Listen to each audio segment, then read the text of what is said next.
¿Qué tal a todos los saludos? Ustedes siempre desde el Sendero de los Brujos.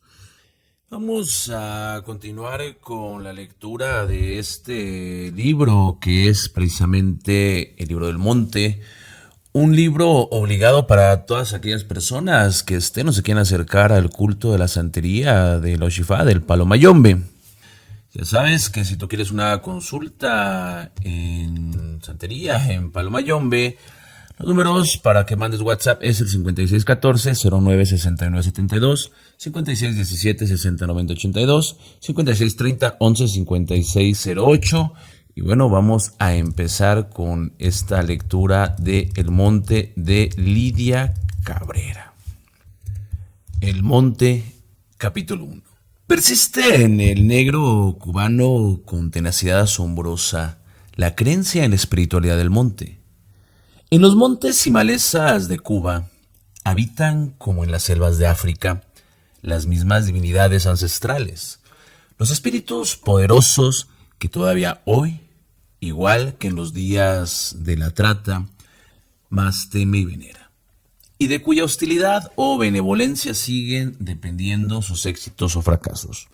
El negro que se adentra a la manigua, que penetra de lleno en un corazón de monte, no duda del contacto directo que establece con fuerzas sobrenaturales, que ahí, en sus propios dominios, lo rodean.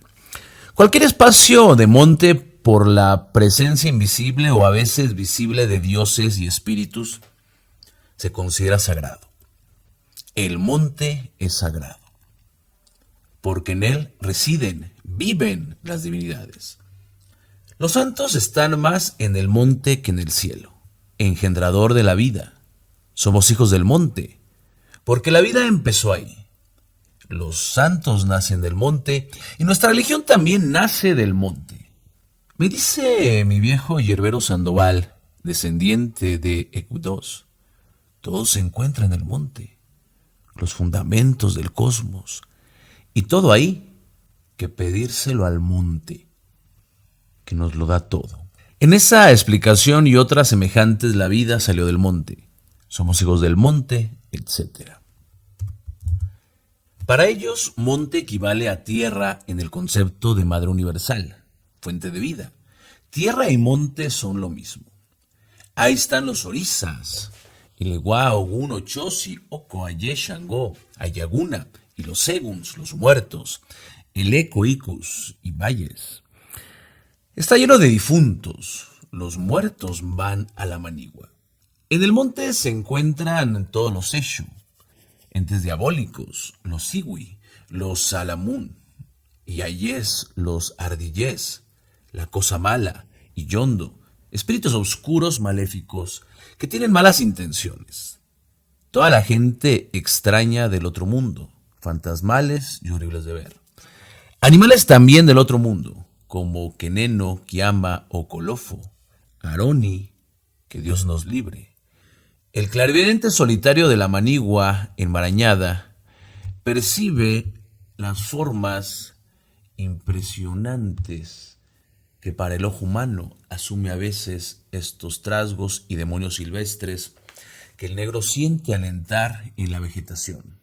Vi, se lo juro por mi alma, me confía mi querido maestro José de Calazán.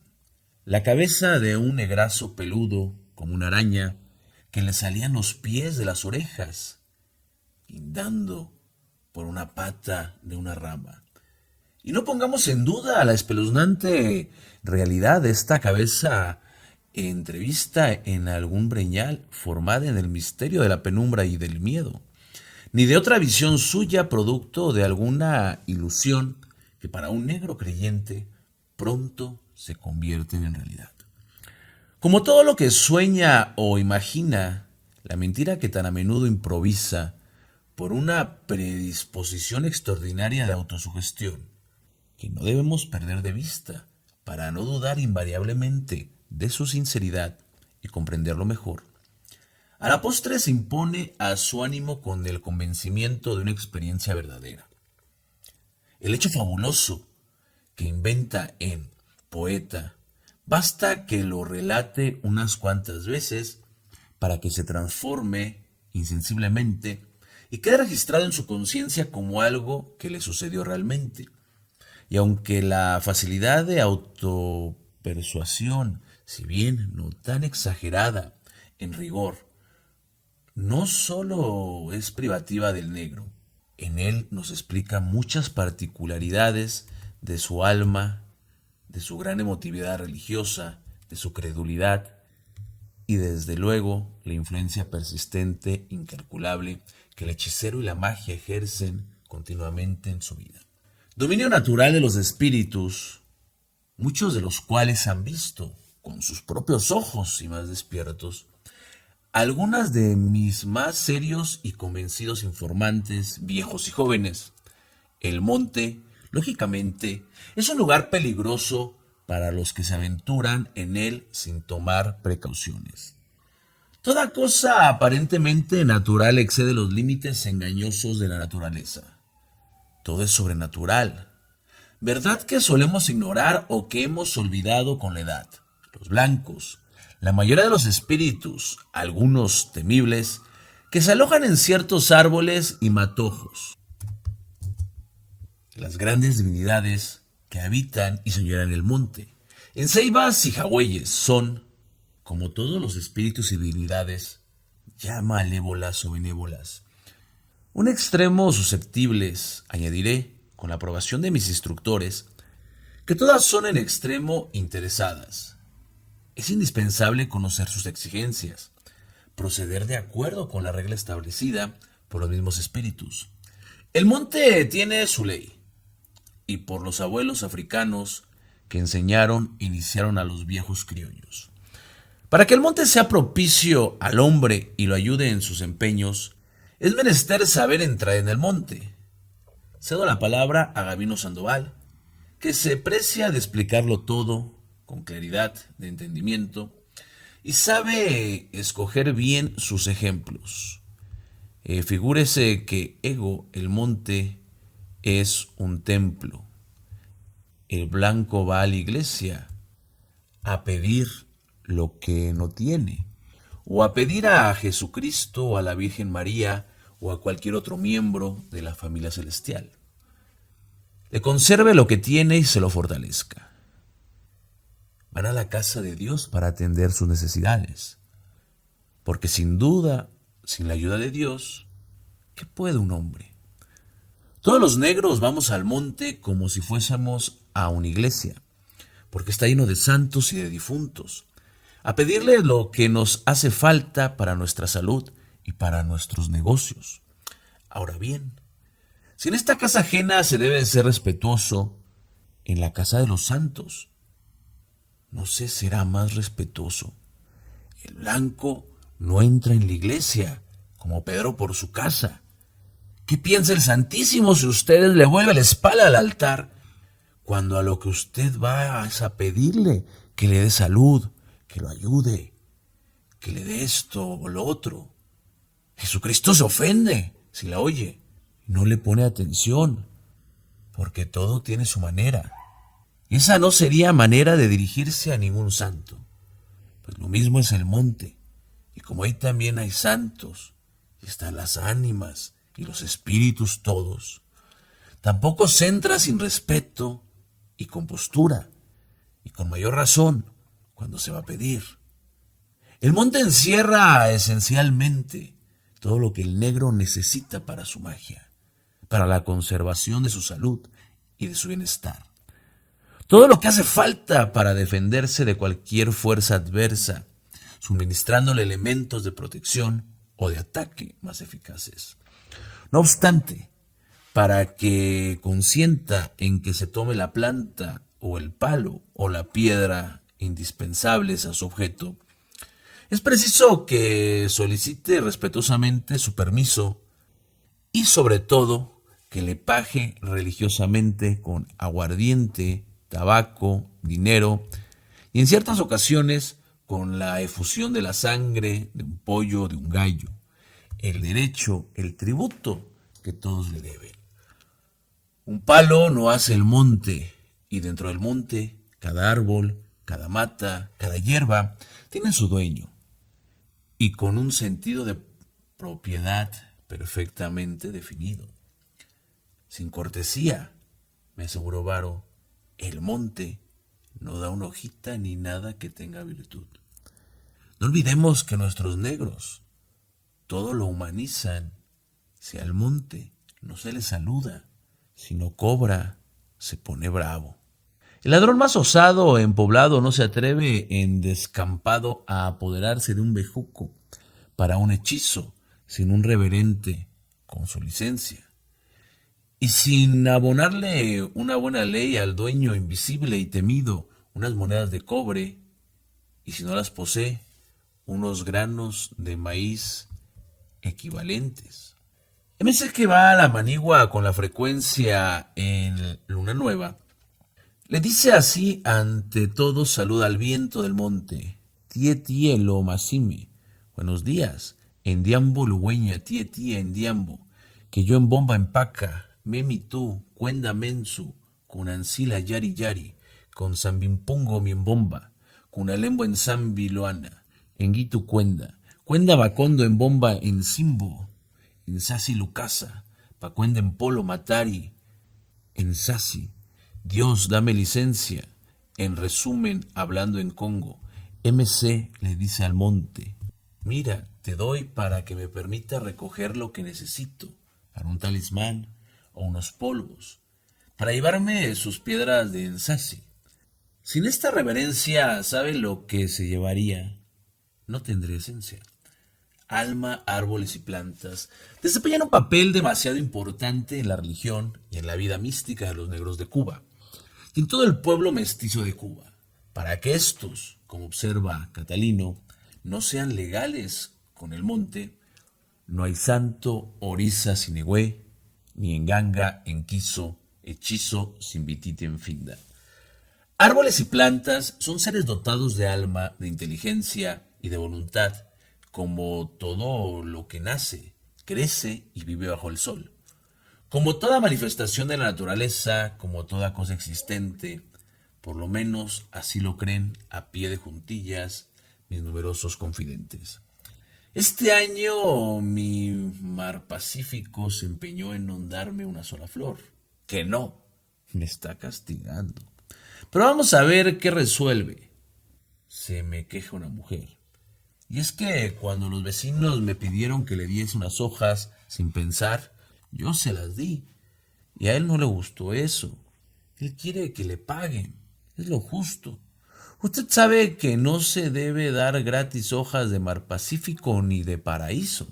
Cuando un árbol no es precisamente la vivienda o trono de una divinidad, posee las virtudes que le confiere aquella a que pertenece. Tiene su H, su gracia. La tradición popular cristiana, que recoge toda una vieja costumbre anterior y universal, también sabe mucho de hierbas y de árboles milagrosos. Algunas plantas porque nacieron en el Calvario, porque sanaron las llagas de nuestro Señor, o fueron sembradas por la misma Virgen, recibieron sus propiedades benéficas de estas manos divinas. En otras también, como en todo, anduvo metido el diablo, por las facultades curativas, por el poder mágico que atribuye a árboles y plantas. El negro no puede prescindir casi a diario de utilizarlas y de invocar la protección de los espíritus o fuerzas que en ellas mismas se fijan. De hueo de vitite en finda se valdrá en todos los momentos de su vida.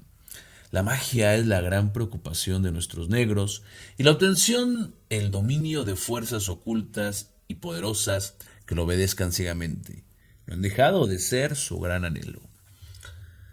Brujos son nuestros negros, muchas veces en el sentido individual que reprueba, teme y condena la magia ortodoxa, cuyas prácticas y ritos se encaminan a obtener el bien de la comunidad.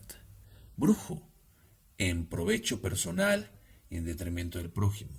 Si la ocasión se presenta a brujo forzosamente en defensa propia, es muy peligroso vivir ahí sin resguardo. ¡Ay! Cuba es tan brujera. Y ante cualquier accidente natural, al primer contratiempo que surge en sus vidas, aparentemente inexplicable o fácilmente explicable, sigue reaccionando con la misma mentalidad primitiva de sus antepasados. En un medio como el nuestro, impregnado de magia hasta lo inimaginable, a pesar de la escuela pública, de la universidad o de un catolicismo que acomoda perfectamente a sus creencias y que no ha alterado en el fondo las ideas religiosas de la mayoría, Jesús no nace en el monte, sobre un montón de hierba, dícese. Y para irse al cielo, a ser Dios, no muere en un monte. El monte Calvario siempre andaba metido por los montes. Era hierbero. Sin variar los patrones africanos de defensa o de ataque, dispone para la lucha contra las brujerías incesantes de los demás de toda una técnica preventiva con un número incontable de fórmulas, de antídotos, de contrahechizos, de trabajos en salanga y de voz, que derivan su secreto a virtud de un árbol, de un bejuco o de una hierba.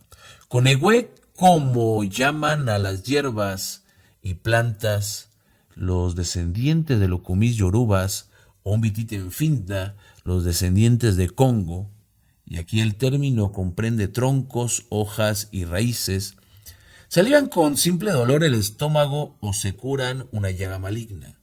Y sobre todo, por medio de Hue y su secreto de Bititi, se consigue el efecto sobrenatural que, de contar tan solo con sus pobres fuerzas, esto es, sin el recurso de la magia y de dioses y espíritus, bien sabe que no podría lograr jamás.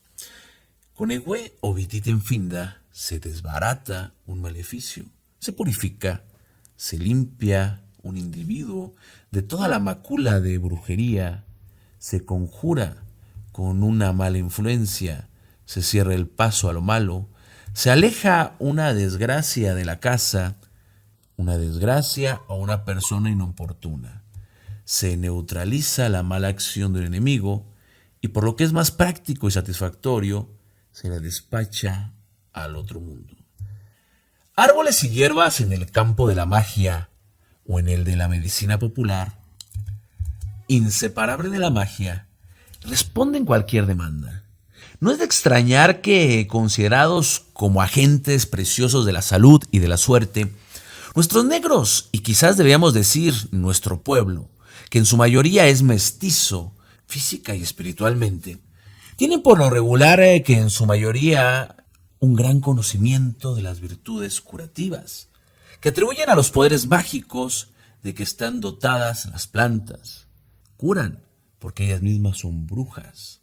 Importante es sanar de una dolencia, pero mucho más lo es liberarse de una mala sombra, de una influencia maléfica, de un malembo o de un ñeque, que es lo que suele producir la enfermedad. Toda calamidad tiene su antídoto o preventivo en algún palo o hierbajo, y por supuesto en la intervención de otro espíritu más fuerte que actuará en este, combatirá y vencerá al espíritu contrario que ha producido el mal. Un palo, musi, incundi, enfinda, un espíritu nos ataca y con otro nos defiende el brujo. Causan un bien o un mal según la intención de quien lo corta. El rito a la palabra, la culminación mágica determinan luego su efecto. Y para todo hay caminos, el bueno y el malo. Se toma el que se quiere, el palo hace lo que se le mande. En el campo y el honor de la verdad en la misma Habana, las boticas no han podido hacerle una competencia decisiva a la botánica natural, que todos tienen al alcance de la mano en el matorral más próximo, con los nombres pintorescos, a veces obscenos, de las hierbas más vulgares. El bicarbonato no goza de mayor prestigio que el cocimiento de la albahaca morada de Ogún o de la mejorana de Batalá, y para el menor achaque físico contratiempo para aclarar la estrella de un destino que se nubla, cualquier mujer blanca de la tierra, sin que necesariamente sea Iyalocha, sacerdotisa, nos indicará una serie de hierbas que le inspirarán más confianza que las medicinas del farmacéutico, en las que no actúa, como en las plantas, un poder espiritual, y aquellas que según la creencia o la experiencia de la fe del pueblo, combaten mejor la mala suerte, la sanación. En cada hierba opera la virtud de un santo, una fuerza sobrenatural. Las medicinas están vivas en el monte.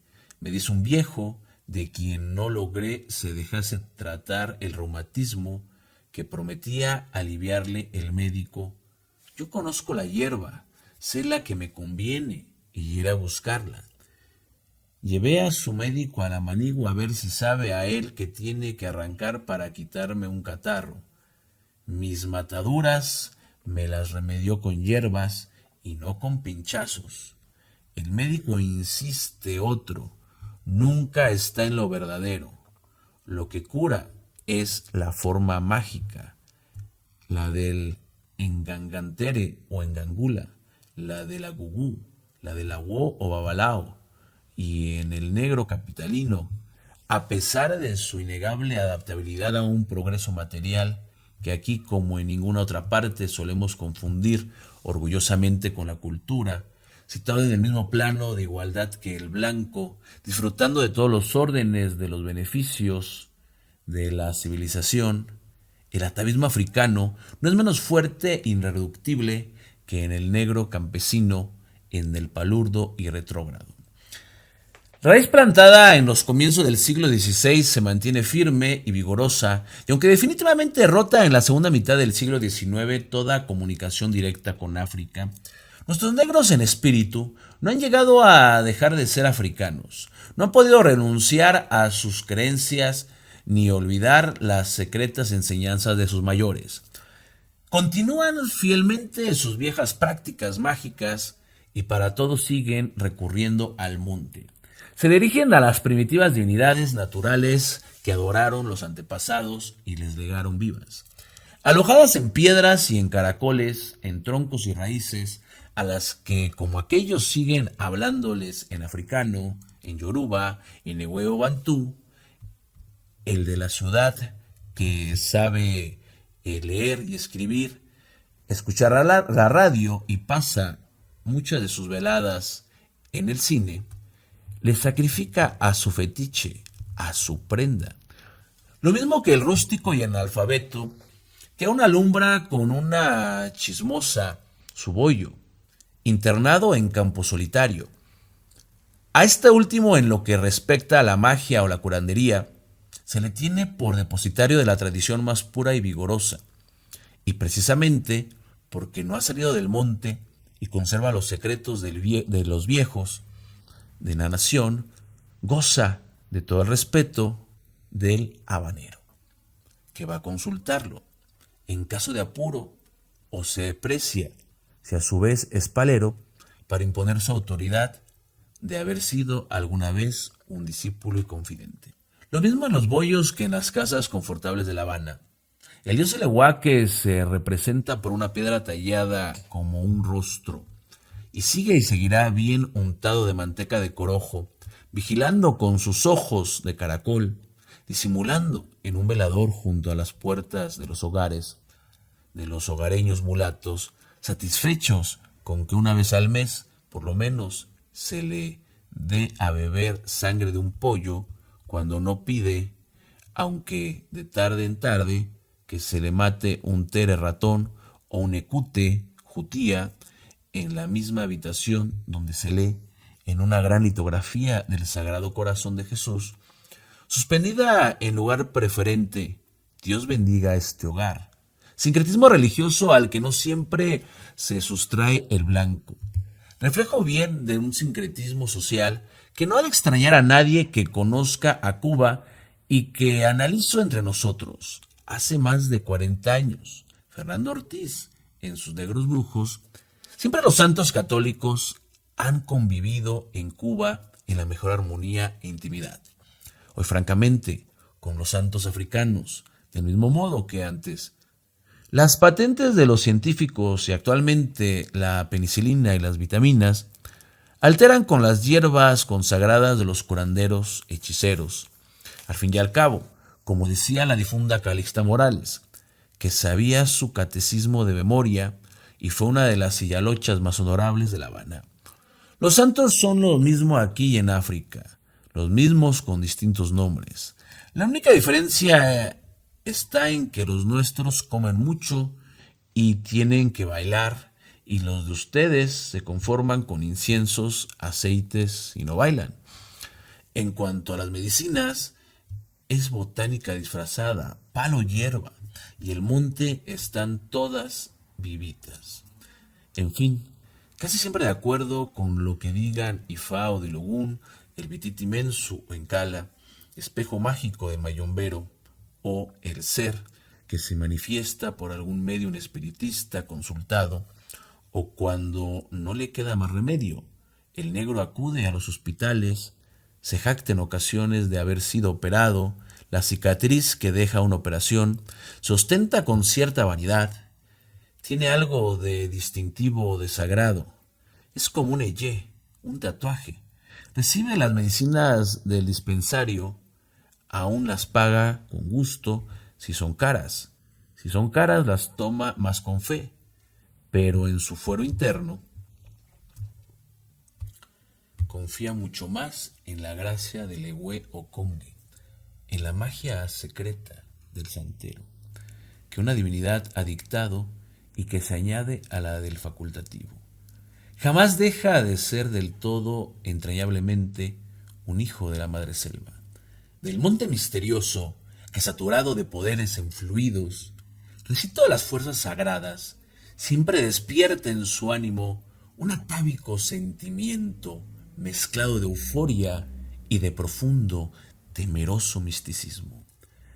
El remedio santo, la salvación providencial, indiscutiblemente, todavía está en el monte, en Ilegui, Igbo, Yuco, Oboyuro, Ingeni, Araoco, Ego o Ninfie, como lo llaman los descendientes de Locumis. Musito, Miangu, Ditutu, Enfindo, Finda, Confinda o Anabutu. Los descendientes del Congo, por los árboles Iki, Enkuni, Musi, son habitaciones de orisas, de empungos y de espíritus en gangas, y en las hierbas impregnadas de arcanas y esenciales virtudes. Actúan influenciadas de las divinidades o de las mismas divinidades en persona que gobiernan el mundo y el destino de cada hombre. Espero que este capítulo, que es muy interesante, te haya gustado. Bueno, ya sabes, comenta, comparte, da like. Yo me despido de ustedes. Les recuerdo que están aquí, en el Sendero de los Brujos. Muchas gracias. ¿Quieres conocer más sobre el Sendero de los Brujos? Entra a nuestra página oficial, elsenderolosbrujos.com, donde tenemos el respaldo de más de 25 años y miles de personas atendidas. Y conoce nuestro aviso de privacidad, donde nos comprometemos a atender en secreto tus datos, donde conocerás también quiénes somos, nuestros servicios. Podrás ver nuestros videos con ya más de 9 millones de reproducciones y más de 75,000 personas suscritas solo en el canal de YouTube. Y sobre todo donde podrás ponerte en contacto con nosotros, ya sea por vía WhatsApp, por medio de correo electrónico, por medio de Telegram o por Messenger. Y también visitarnos o seguirnos en nuestra página oficial de El Sendero de los Brujos en Facebook.